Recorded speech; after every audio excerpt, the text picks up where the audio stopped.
Hola, mi nombre es Samuel Rico, pastor de Nova. Nova es una iglesia cristiana en Jalapa, Veracruz, y nuestro propósito principal como iglesia es reunirnos alrededor de la palabra de Dios.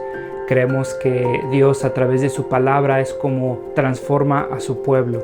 Nos llama a creer, a arrepentirnos, a amar lo que antes aborrecíamos, a aborrecer lo que antes amábamos. Y entonces, antes de empezar con esta prédica, déjame recordarte un par de cosas. El propósito principal para subir estas predicaciones en línea es para aquellos comprometidos con una iglesia local que no pudieron asistir por cualquier razón a su iglesia este domingo. Estas predicaciones son un recurso para nosotros, para poder crecer, para poder escuchar la palabra de Dios. Sin embargo, creemos que un cristiano no puede existir sin una iglesia. Creemos que el contexto bíblico en el cual el cristiano crece y se sustenta como cristiano por la gracia de Dios es a través de su iglesia local, sometiéndose a un liderazgo local, amándose unos a otros, sirviéndose unos a otros, perdonándose unos a otros. Un cristiano no puede vivir su vida cristiana simplemente consumiendo predicaciones en una pantalla de su televisión, de su computadora. Entonces te animamos a comprometerte con una iglesia local. Si no pudiste asistir a una iglesia este domingo, nos da gusto que estés viendo este video. Disfrútalo, nuestra oración es que te sea de bendición. Sin embargo, si no te has comprometido con una iglesia local, mi oración es que puedas comprender que el amor de Dios se refleja en medio de su pueblo, mostrándose en la iglesia local.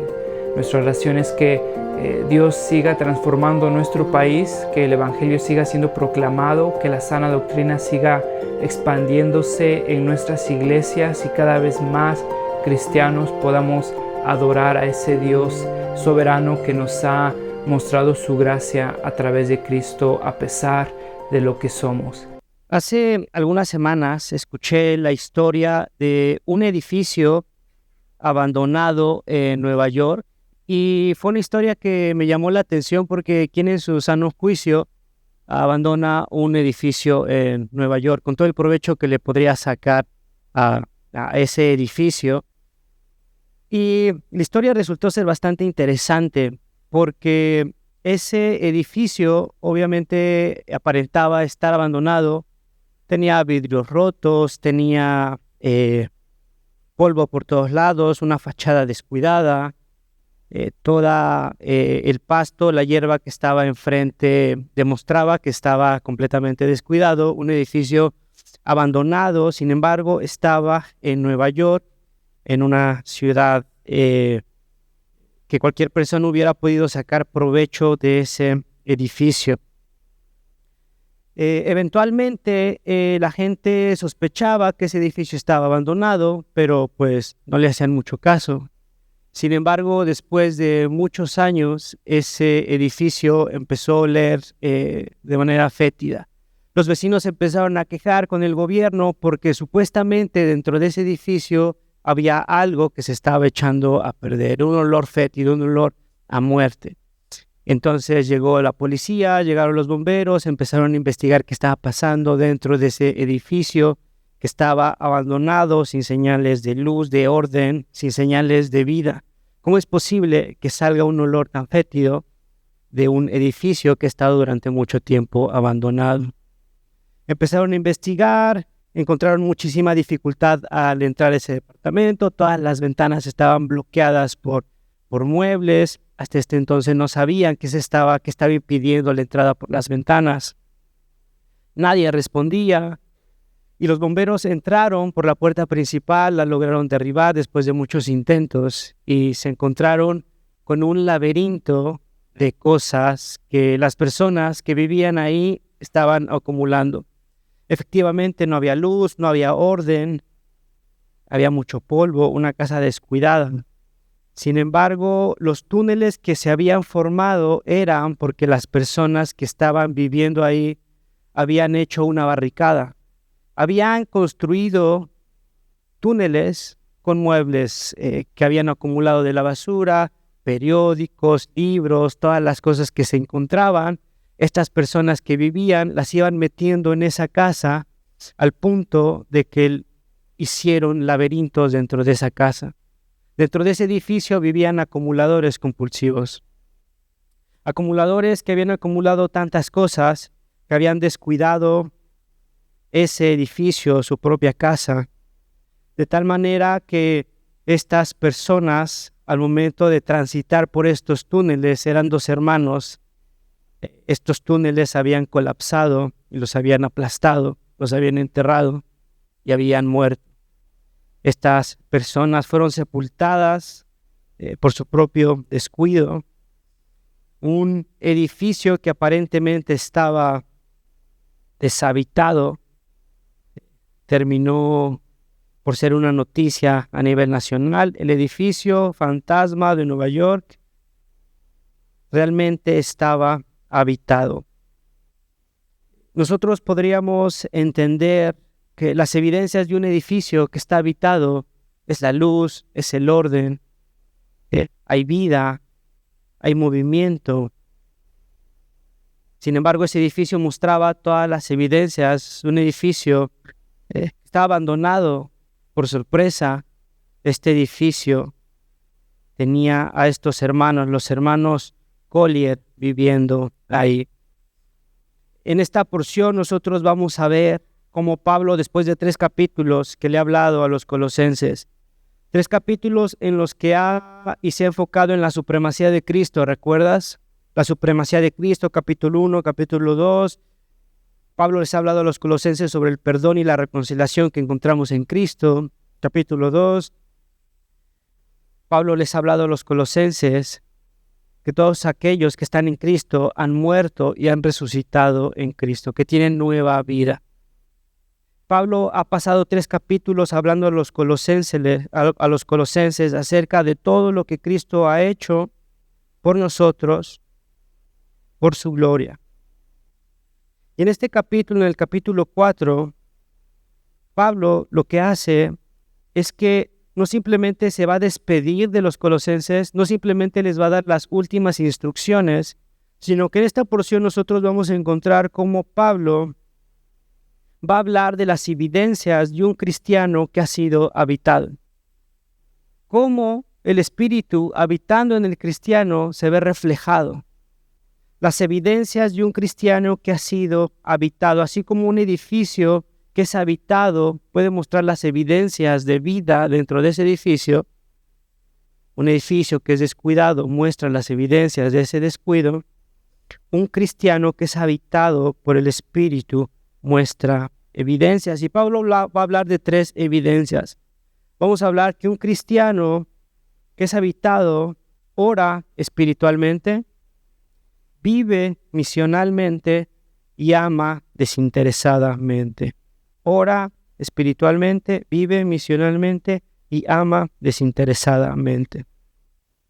Nuestra porción abarca del versículo 2 hasta el final del capítulo 4.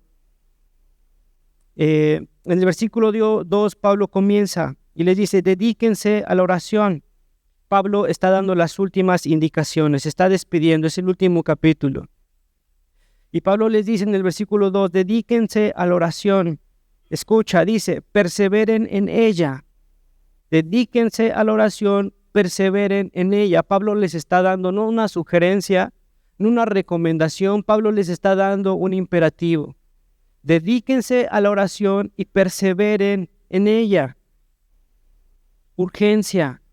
Háganlo y síganlo haciendo. Oren constantemente. Porque es que debería de orar un cristiano. Un cristiano reconoce la necesidad que tiene. Un cristiano reconoce la dependencia que tiene. Un cristiano no puede por sí solo.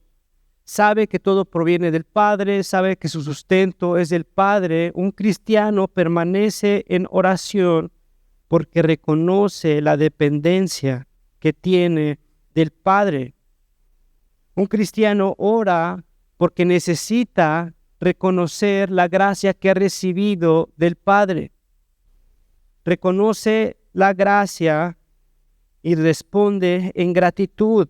Un cristiano ora porque está en constante comunión con el Padre, porque tiene una relación genuina, profunda con aquel que lo salvó. Un cristiano necesita la oración. Es parte de una relación genuina de un cristiano que ha sido habitado. En otras palabras, la oración para el cristiano surge de manera natural. Surge de manera natural y como diría J.C. Ryle, orar es para el cristiano lo que respirar es para el cuerpo. Orar es para el cristiano lo que respirar es para el cuerpo. Un cuerpo no puede vivir si no respira. Un bebé al momento de nacer lo primero que hace es respirar. Un cristiano lo que hace al momento de ser habitado por el Espíritu comienza una relación genuina e intensa con el Padre. Comienza orando de manera natural. Nadie le enseña a respirar un bebé.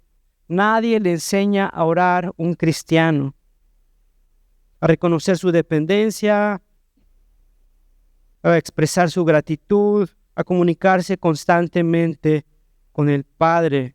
Pablo les está diciendo, dedíquense a la oración y perseveren en ella. Y fíjate, he dicho que para el cristiano la oración es algo natural, sin embargo no es algo fácil. Para el cristiano no es fácil orar. ¿Y saben por qué? Porque estamos distraídos, estamos llenos de orgullo, porque somos impacientes. Y lo que debe de hacer el cristiano es luchar constantemente, es perseverar. Y fíjate algo interesante en el versículo 12 de este mismo capítulo. Pablo reconoce a Epafras y le dice siempre, Epafras está luchando en oración por todos ustedes. Él está luchando, está perseverando, se está disciplinando, se está sacrificando. Pablo dice siempre, Él está luchando, porque no es algo fácil.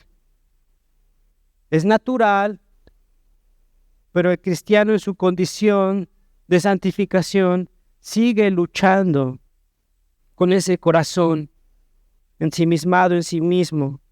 Y Pablo pone de ejemplo a Epafras que él está luchando en oración por todos ustedes. De la misma manera, el cristiano lucha en oración, persevera en oración para reconocer su dependencia, para expresar su gratitud, para comunicarse en una relación profunda con el Padre.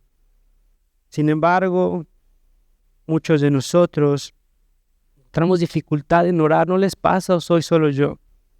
Nos cuesta mucho trabajo orar. Y esto refleja nuestro corazón lleno de orgullo porque muchas veces, si no es que la mayoría de veces pensamos que nosotros podemos por nuestra propia cuenta. Porque no tenemos tiempo para orar, porque primero necesito resolverlo y ya cuando me salga mal, ya cuando me meto en un problema más grande, es cuando se me ocurre orar para que Dios me saque del problema que me he metido. Estamos llenos de orgullo pensando que nuestra sabiduría está por encima de la sabiduría del Padre, que nuestra capacidad está por encima de la capacidad del Padre. No oramos porque somos impacientes, porque muchas veces no responde Dios de manera inmediata, porque Dios en su sabiduría nos hace esperar y no tenemos tiempo para eso, porque nosotros queremos una respuesta ahora, porque el problema lo tengo aquí enfrente. Porque no tengo tiempo para orar y para esperar a ver si Dios me responde. Sabemos que Dios tarda y no tengo tiempo para esperar. Somos impacientes y lo que no hacemos es orar, sino actuar. No oramos porque abrazamos nuestros propios deseos y nuestra voluntad por encima de los deseos y la voluntad del Padre. Porque no estamos dispuestos a poner en el altar nuestros deseos, que sabemos que probablemente no son los deseos ni la voluntad del Padre. Y no estamos dispuestos a eso. Entonces lo hago y después pido perdón. Porque no estamos dispuestos a sacrificar nuestros deseos, a poner los deseos de Dios o la voluntad de Dios por encima de nuestra voluntad, de nuestros deseos. No oramos porque estamos distraídos. Y hoy en día esto es un problema que lo vemos constantemente en nuestra vida, lo veo en mi vida y lo veo en la vida de las personas que me rodean, lo veo en la vida de la iglesia. Estamos distraídos constantemente con el celular, con redes sociales, con notificaciones. Somos adictos a la dopamina de las notificaciones. ¿Qué estará pasando en TikTok? ¿Qué estará pasando en Instagram? Y estamos constantemente en redes sociales, deslizando para ver un video tras otro video, para otro video. Y estoy seguro que la mayoría de nosotros sabe del changuito Punch, que ha sido abandonado por su mamá y ahora se aferra a un peluche. Todos nosotros sabemos aquí.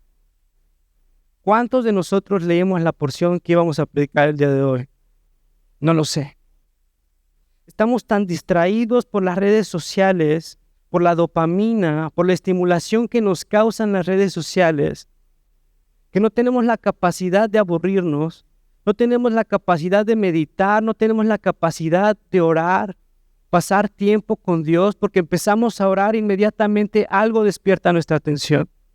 Una notificación, las ganas de checar el celular, qué estará pasando con el pobre de Punch, qué estarán pasando con los Terians, qué estará pasando en el mundo.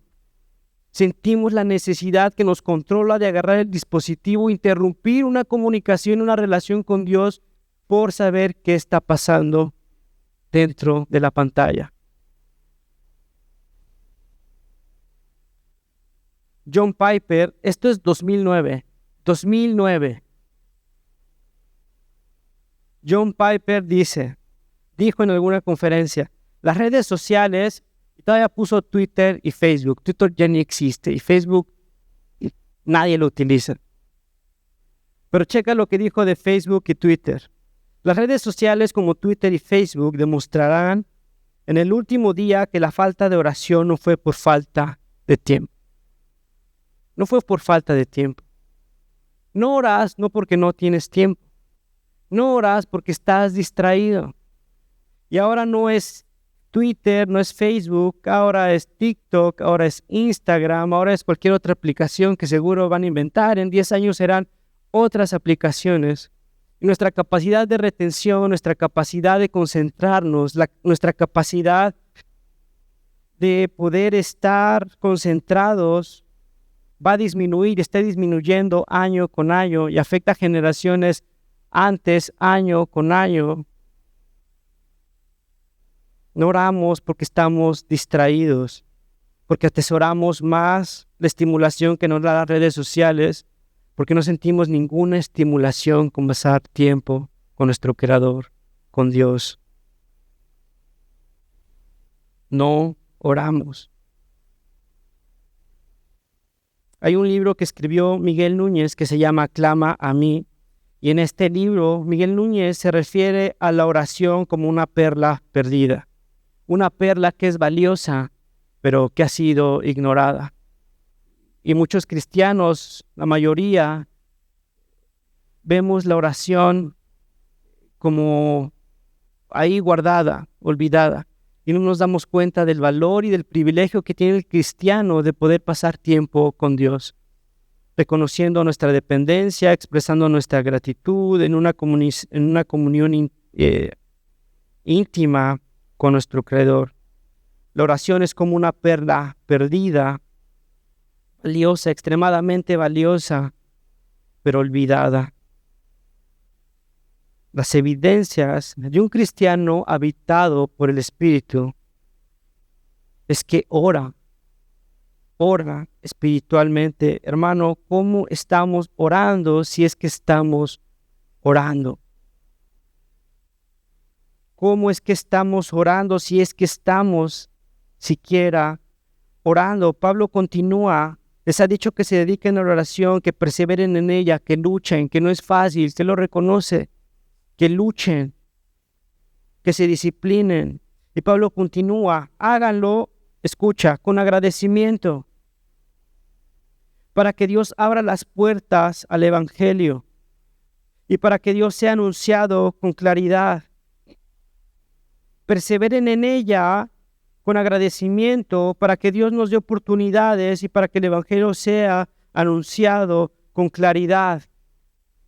Pablo les está diciendo que oren por cosas eternas, que oren por cosas espirituales, que oren para que Dios les abra las puertas para predicar el Evangelio, para que el Evangelio sea anunciado con claridad. ¿Sabías que Pablo, cuando escribe esta carta, está en la cárcel? ¿Qué sería lo que tú orarías si estuvieras en la cárcel? ¿No orarías por libertad? ¿No lo harías para que Dios te diera la libertad y que pudieras regresar con tu familia, con tus amigos, para que pudieras estar libre, regresar a tu vida cotidiana? ¿No orarías por eso? Es obvio. Sin embargo, es increíble que Pablo no ora por su libertad. Pablo está encarcelado. Y Pablo ora para que Dios, primero por agradecimiento, por la situación en la que está. 2, para que Dios le abra puertas para predicar el Evangelio. 3, para que sea anunciado el Evangelio con claridad, no por su libertad, no por su comodidad, no por cosas temporales, sino por cosas eternas. Las evidencias de un cristiano habitado por el Espíritu es que ora espiritualmente, no de manera superficial, no de manera efímera, sino que ora por cosas eternas, por cosas espirituales. Pablo no ora por su libertad, sino ora para que le abra las puertas Dios para predicar el Evangelio, para que el Evangelio sea anunciado con claridad, muy contrario a la mayoría de nuestras oraciones superficiales, centradas en nosotros mismos, oraciones que piden por la expansión de nuestro propio reino y no por la expansión del reino de Dios. Oraciones centradas en cosas temporales, en el aquí y ahora. Señor, que gane el América. Señor, ayúdame a recordar el NIP de mi tarjeta que se me perdió. Ay, Señor, ayúdame a cambiar de coche. Ayúdame a vender el coche. Ayúdame a encontrar otro trabajo. Y no es que esté mal orar por las cosas y por nuestras necesidades. Dios mismo nos anima a orar por nuestras necesidades en el Sermón del Monte. Sin embargo, cómo oramos va a reflejar cuál es el interés y dónde está centrado y anclado nuestro corazón, en el aquí y ahora o en la eternidad. ¿Cómo estamos orando? ¿Será que estamos orando porque Dios nos abra las puertas para predicar el Evangelio, para que el Evangelio sea anunciado con claridad? ¿O será que estamos orando principalmente por nuestras necesidades, para que Dios nos saque del problema donde estamos, para que Dios resuelva nuestra situación económica? Te hago una pregunta, hermano. Si Dios respondiera a las oraciones, todas tus oraciones, el día de hoy, ¿cuál es el reino que crecería más? ¿Tu reino, tu propio reino o el reino de Dios? Si Dios te respondiera y te cumpliera todas tus oraciones, ¿qué reino crecería más? ¿Tu reino o el reino de Dios? Porque esa respuesta revelará dónde estás centrando las oraciones y tu entendimiento de la voluntad de nuestro Señor. Las evidencias de un cristiano habitado por el Espíritu es que ora espiritualmente. Y Pablo continúa en el versículo 5, les dice: vivan sabiamente con los que no creen en Cristo, aprovechando al máximo cada momento oportuno, para que su conversación sea siempre amena y de buen gusto, porque así sabrán cómo responder cada uno. Pablo les está diciendo que ahora deben de vivir sabiamente, deben de aprovechar al máximo cada momento con una conversación siempre amena, con gracia. Otra versión dice sazonada con sal, agradable. En otras palabras, cuiden su testimonio. En otras palabras, vivan con discernimiento, vivan con integridad, apunten a Cristo, que su relación con los que no conocen a Cristo sea una evidencia de lo que Cristo ha hecho en su vida. Muchos de ustedes serán lo más cercano que estará un inconverso de la Biblia, de Dios. Y muchos de nosotros dejamos pasar la oportunidad que Dios nos da para hablar de Dios, para hablar del Evangelio, porque no vivimos con discernimiento, porque no vivimos apuntando a los demás a Cristo. Las evidencias de un cristiano habitado es que vive misionalmente. Francis Schaeffer dice que la iglesia es llamada a vivir de tal manera que el mundo vea la realidad de Cristo en ella. La iglesia es llamada a vivir de tal manera que el mundo vea a Cristo en ella. ¿Cómo estamos viviendo nosotros con las personas que no conocen en el Evangelio? ¿Estamos apuntando a los demás el Evangelio? Las personas en nuestro trabajo, no es que sepan porque les hemos dicho que somos cristianos, sino que pueden ver que somos cristianos, mostramos a Cristo en nuestra vida, en nuestros amigos, en el trabajo, en los negocios, inclusive en los conflictos. ¿Cómo estamos apuntando a los demás a Cristo? ¿Cómo estamos reflejando a Cristo en nuestra vida? ¿Cuántas personas habrán sido transformadas o espantadas por nuestro testimonio? ¿A cuántas personas hemos acercado o hemos espantado por cómo nos comportamos en el trabajo, por cómo nos comportamos en los negocios, por cómo reaccionamos en el tráfico? Muchos de nosotros dejamos de pasar, desechamos la oportunidad que Cristo nos ha dado de ser luz, de ser sal en nuestras relaciones. Miedo, inseguridad, miedo a ser rechazados, miedo a ser juzgados, miedo a perder relaciones, negocios. No lo sé. Y no es que simplemente actuemos con pasividad, sino que muchos de nosotros inclusive vamos en contra de la voluntad de Dios, y las relaciones que establecemos con personas que no conocen a Cristo contradicen la voluntad de nuestro Señor, dañan el testimonio del cristiano. Noviazgos misionales donde las personas se involucran de manera sentimental con personas que no conocen a Dios. Sin embargo, la lógica de ese noviazgo misional es acercarnos a las personas que no conocen a Dios para acercarlos a Dios. En medio de mi rebeldía,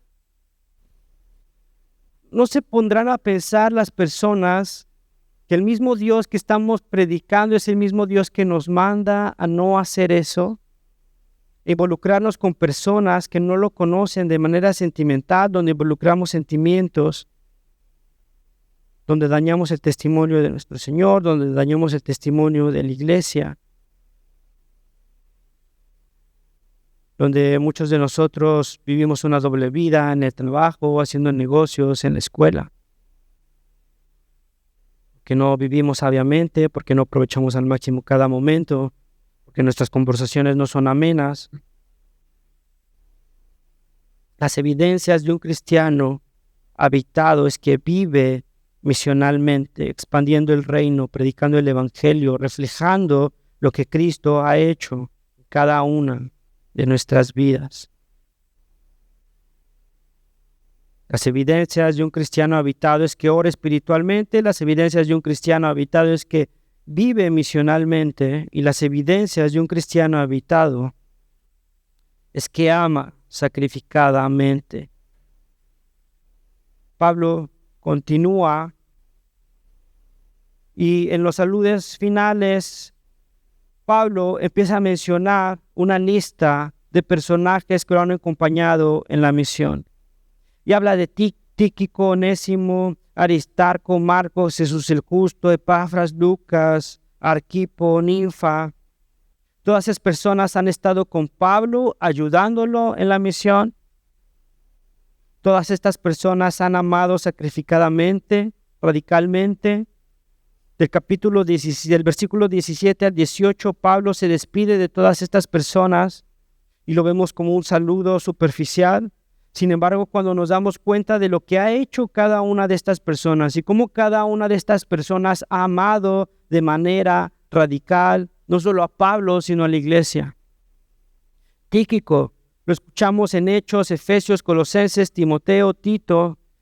Tíquico viaja de Roma a Asia Menor para entregar las cartas. De Roma a Asia Menor. Un viaje peligroso, un viaje largo. Estamos hablando de alrededor de meses para poder entregar las cartas que hoy nosotros podemos leer. Hoy Colosenses la escuchamos y la leemos porque Tíquico viajó de Asia Menor a Roma para poder entregarle estas cartas a la iglesia. ¿Qué tuvo que dejar? ¿Qué tuvo que sacrificar? ¿Cuántas noches sin dormir? ¿Cuántas noches con hambre? ¿Cuántos desprecios? ¿Cuántas persecuciones? No lo sabemos. Pero es un hecho que Tíquico vivió radicalmente, amando sacrificadamente a la iglesia. Las evidencias de un cristiano habitado es que ama sacrificadamente. Onésimo, ¿te acuerdas? Lo escuchábamos en Filemón. Es un esclavo que se había escapado, conoce a Pablo en la cárcel, llega a Cristo en la cárcel gracias al ministerio de Pablo, y ahora Onésimo se convierte en discípulo de Pablo, se convierte en discípulo de nuestro Señor, dejando su vida a un lado, viviendo de manera radical, sacrificadamente, por el bien del Evangelio. Vemos a Aristarco, compañero de prisiones. Y la vida de Aristarco es bastante interesante porque la mayoría de los comentaristas menciona que Aristarco decide voluntariamente estar en la cárcel, sin deberla ni temerla. De manera voluntaria decide estar preso junto con Pablo, porque Pablo sentía la necesidad de que alguien lo ayudara, de estar acompañado.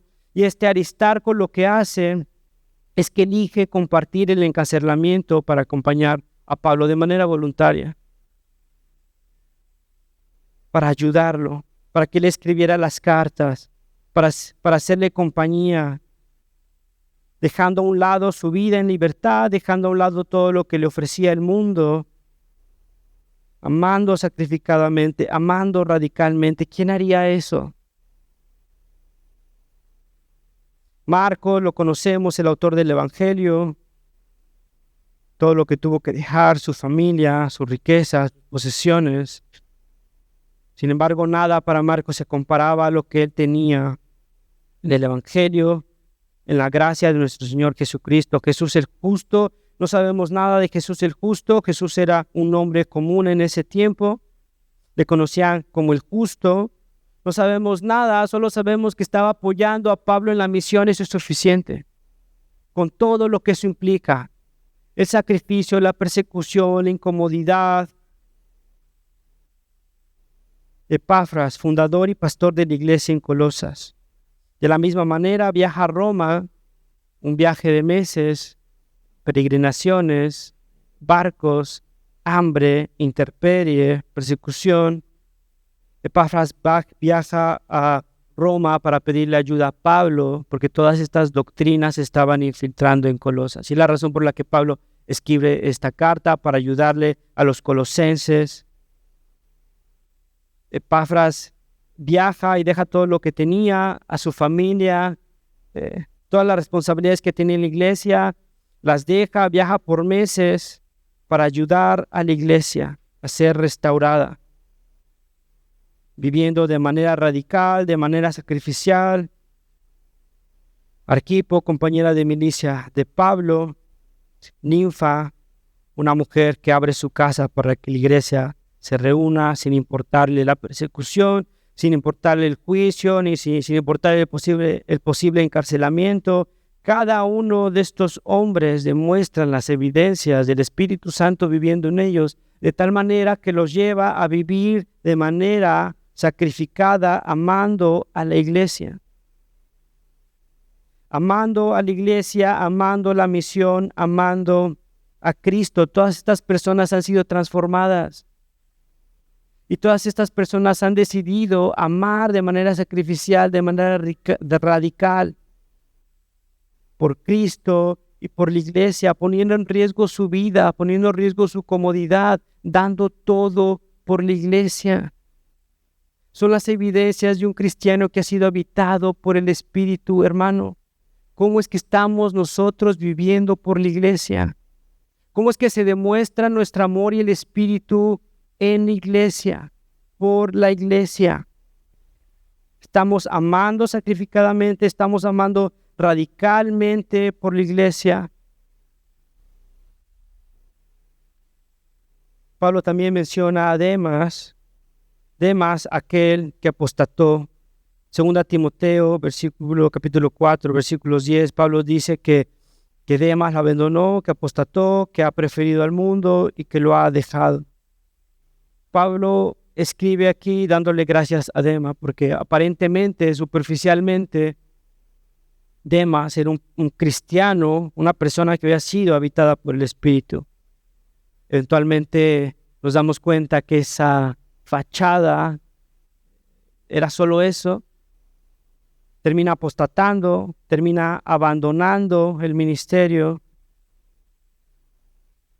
Y esto nos da una advertencia de lo que puede ser una espiritualidad superficial.